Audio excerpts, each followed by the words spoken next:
Dans l'évangile de Jésus-Christ selon saint Marc. En ce temps-là, les scribes qui étaient descendus de Jérusalem disaient : Ce Jésus est possédé par un Belzéboul, c'est par le chef des démons qu'il expulse les démons. Les appelant près de lui, Jésus leur dit en parabole : Comment Satan peut-il expulser Satan ? Si un royaume est divisé contre lui-même, ce royaume ne peut pas tenir.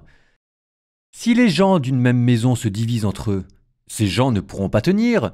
Et si Satan s'est dressé contre lui-même, s'il est divisé, il ne peut pas tenir. C'en est fini de lui. Mais personne ne peut entrer dans la maison d'un homme fort et piller ses biens s'il ne l'a d'abord ligoté, alors seulement il pillera sa maison. Amen, je vous le dis, tout sera pardonné aux enfants des hommes, leurs péchés et les blasphèmes qu'ils auront proférés, mais si quelqu'un blasphème contre l'Esprit Saint, il n'aura jamais de pardon, il est coupable d'un péché pour toujours. Jésus parla ainsi parce qu'ils avaient dit : Il est possédé par un esprit impur.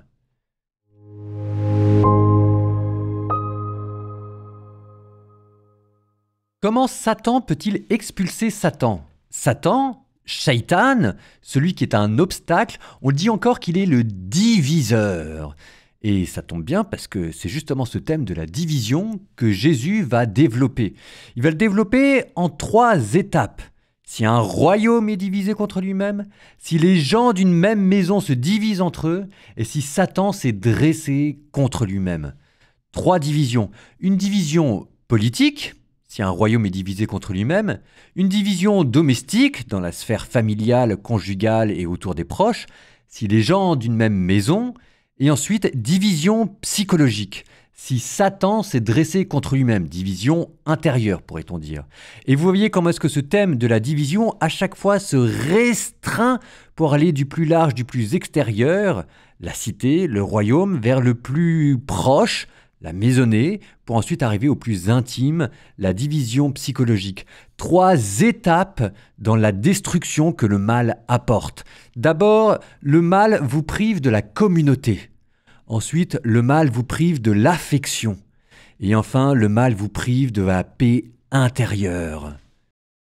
Nous demandons à Dieu de pouvoir être avec lui dans sa lutte contre le mal, parce que vous voyez que cette fois-ci, cette lutte contre le mal, il s'agit moins de se battre contre quelqu'un que de se battre pour quelqu'un. Tout simplement de se battre pour que les gens soient en paix, qu'ils puissent vivre en paix avec eux-mêmes, en paix avec leurs proches et en paix avec leur communauté. Se battre contre le mal, c'est aider les gens.